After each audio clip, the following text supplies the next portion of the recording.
Ciao ragazzi, oggi parleremo di kit fuoco. Io ho già fatto un video sull'argomento, ma oggi ve lo ripropongo perché ho modificato il mio fire kit.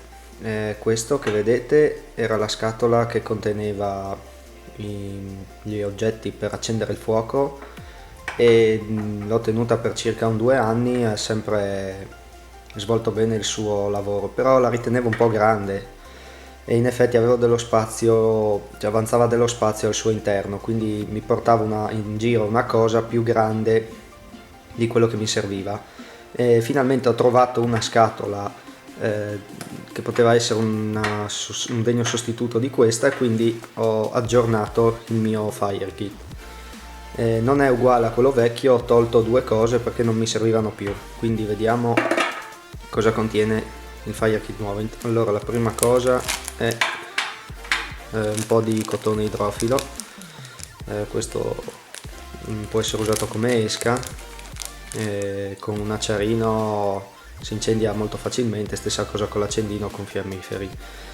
Non è impregnato di paraffina, in quanto insomma, se uno sa accendere il fuoco basta anche solo il cotone come esca, basta trovare legna secca e il risultato è assicurato.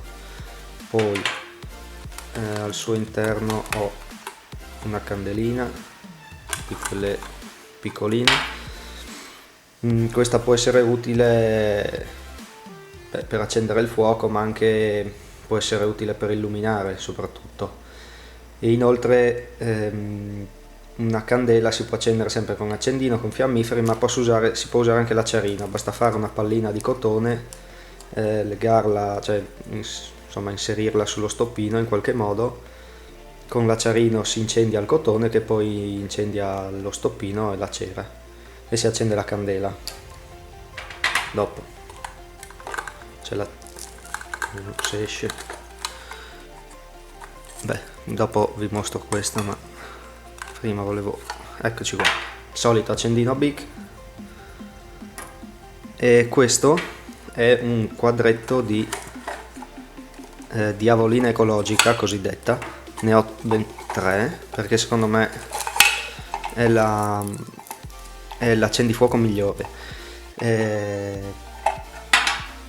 Dopo sono scartato, sono all'interno dei pezzettini di stagnola per l'umidità più che altro. Comunque immagino sappiate com'è fatta. Sono dei quadretti di compensato impregnati di paraffina, di olio di paraffina, quindi sono altamente infiammabili, bruciano per circa una decina di minuti, un po' meno. E la cosa interessante è che possono essere accesi con l'aciarino anche questi, basta spelarli un po', grattarli un po' col coltello e si accendono subito con le prime scintille. Questi si accendono e sono comodi, resistono bene all'umidità, bruciano bene, permettono di accendere anche legna non proprio secca al 100%, quindi secondo me per accendere il fuoco in condizioni difficili in poco tempo sono i migliori. Inoltre, essendo quelli ecologici, cioè quelli marroncini, vabbè, ve ne faccio vedere uno. Dicevo, essendo quelli marroncini e non quelli bianchi, hanno un vantaggio che puzzano di meno. Hanno sempre un odore abbastanza forte, ma meno forte di quelli bianchi, e inoltre non macchiano. Eccolo qua, lo vedete, questo ha questa specie di polverina. Se si spacca e si gratta un po' col coltello, dopo con il fire steel, con l'acciarino, prende fuoco. Inoltre, per accendere un fuoco ne può bastare anche solo mezza, è più che sufficiente. Quindi diciamo che io con 3 quadratini ho 6 accensioni garantite. E vediamo poi le ultime 2 cose. Ho una moneta con incollata un po' di carta vetrata per accendere questi fiammiferi cerati che ho autoprodotto immergendo dei fiammiferi in della cera liquida, no, a dire il vero è cera di candela sciolta in cui ho immerso questi fiammiferi. questo è il contenuto. La scatola, come vedete, è in latta, ha una buona chiusura, diciamo che è abbastanza stagna.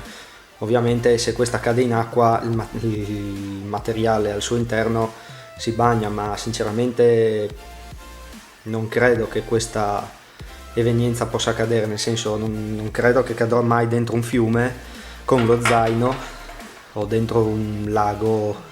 Credo che sia una soluzione abbastanza stagna. Bene, questo era il mio Fire Kit, l'evoluzione del Fire Kit. Spero vi sia piaciuto, commentate, ditemi cosa ne pensate e ci vediamo al prossimo video. Ciao!